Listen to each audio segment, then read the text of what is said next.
Hi, welcome to another lesson with Dr. Hill. Today we're talking about genetics and we're going to be looking at pedigree charts. This is for National 5 biology. So you've all heard of pedigrees, of course, probably, because those of you who maybe have cats or dogs may have a pedigree cat or a dog.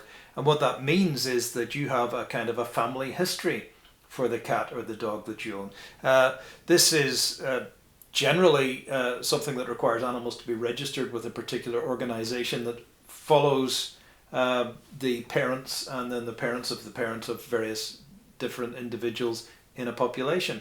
Now, generally with cats and dogs, you're really only just trying to prove what breed your dog or cat is. So the pedigree chart shows that all the way back, your dog was all its ancestors are border collies as far back as the pedigree goes, for at least 3 or 4 generations. And that proves that you've got a purebred border collie dog, right? But pedigree charts are also very useful and pedigree charts in biology are very useful for following the path of genes through families, and particularly the path of recessive alleles through families. Remember, a dominant allele will always show if it's present in the individual. But a recessive allele will only ever show as a phenotype. The recessive phenotype will only ever show if it's homozygous. So if we see a recessive phenotype in an individual, we know that each of its parents had to be carrying the recessive allele, even though they may not have shown the recessive phenotype.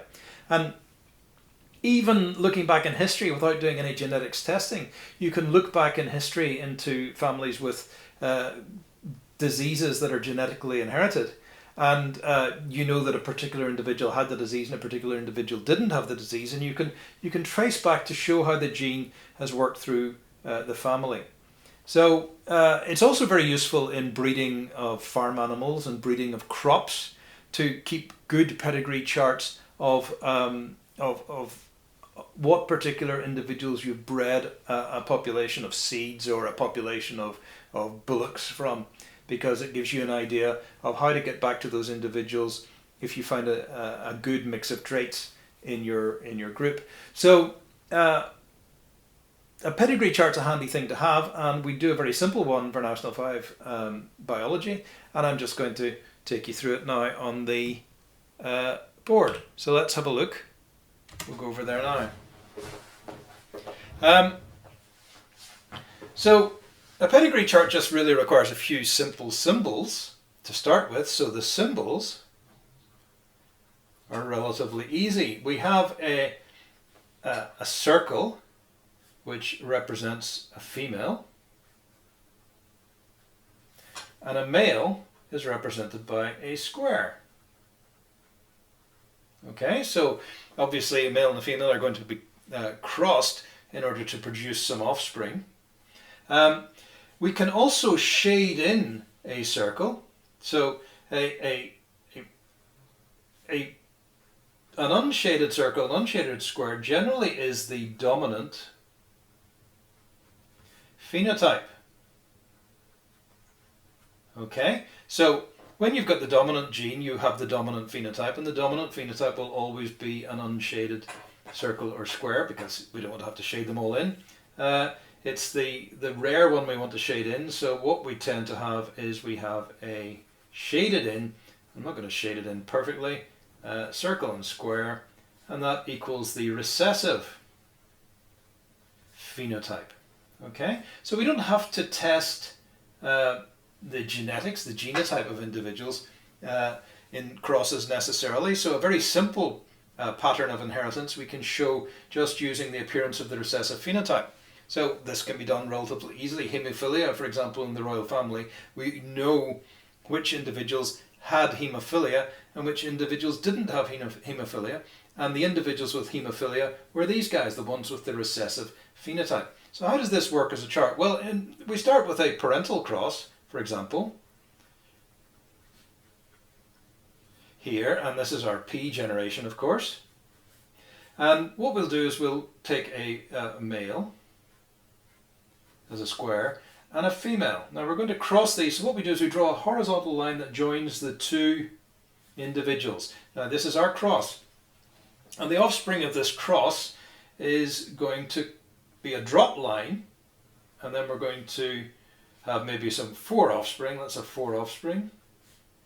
So we're going to have 4 offspring, and so this represents the offspring, the drop, and then the drops. Okay, so let's have a female and a male and a female and a male. Okay, now some of my squares aren't very squarish, they almost look like circles. Anyway, so this is our F1 generation here, and there's a couple of things that we can continue to do. So these are not joined up by horizontal lines, which means we haven't crossed them. You see, the horizontal line goes there, doesn't go here, but we can do that. So there's a thing that is done in biology quite often, is a self-cross to test the genetics of these things, and you would do a self-cross just like this, and again you would drop off your offspring. That's a 3 this time, and try and draw a better square and another circle. Okay, so this is what we have. This thing here is a self-cross. Okay, this is a cross between 2 unrelated individuals initially when we start off the whole thing. Now the other type of cross you can do is an outcross. You can take your family's genetics and cross it with another individual that's not related to them. So in this case we just take another male from here, and we pop in maybe 2 offspring, male and a female, 50-50 chance.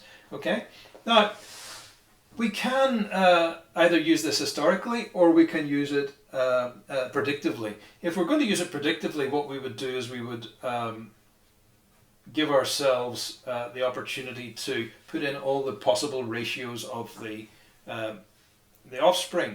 So for example, if I took a dominant phenotype male and a dominant phenotype female, but they're heterozygous, one of the offspring is going to be homozygous, isn't it? Let's have a look at the cross. Cross is, let's have a look here. So if they're both heterozygous, the male and the female, that's big T, little t, big T, little t. That's going to be big T, big T. It's going to be big T, little t. That's going to be big T, little t. This is going to be little t, little t. So 25% of the offspring are going to be little t, little t. Doesn't matter which one it is, we can make it a female. So let's put this one as showing the recessive phenotype. That means if I see that in a cross like this, that means the 2 parents have to be heterozygous. And that's an important, this is the kind of question that comes up in the test, and we'll look at some questions in another lesson. But because I see that, I know that they show the dominant phenotype, but they have to be heterozygous for the gene, which means that they produce 1 offspring, 25% of the offspring, 4 offspring, 25%. Now, the question is are these 2 homozygous or heterozygous? You see, 50% are heterozygous and another 25% are homozygous. So let's see homozygous dominant. So let's say the homozygous dominant is this one, but how would we test it? Well, we'd have to cross these all with each other. And if I cross these 2, these are the heterozygous 2, then I'm going to get, again, let's make it a male this time, another recessive phenotype coming through. Okay. Now, the question is this individual here heterozygous or non-heterozygous, homozygous dominant or heterozygous? It's the dominant phenotype, so it's either going to be homozygous dominant or heterozygous. We would test that by crossing this many times, and it's possible that we never get a recessive phenotype, which would mean it was homozygous dominant for the gene. But all of the offspring are going to be heterozygous. So if we did a self-cross, we would get this pattern again. Okay, so you can see how you can work through a problem quite easily just by following the recessive phenotypes in a family. That's about it for this lesson.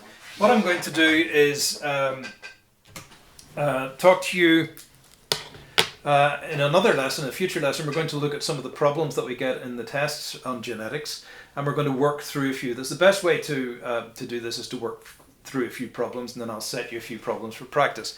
Okay, but that's the end of this lesson. I probably haven't done it in 10 minutes. That seemed to go on a little bit, but I apologize. But it's good to know exactly how these charts work.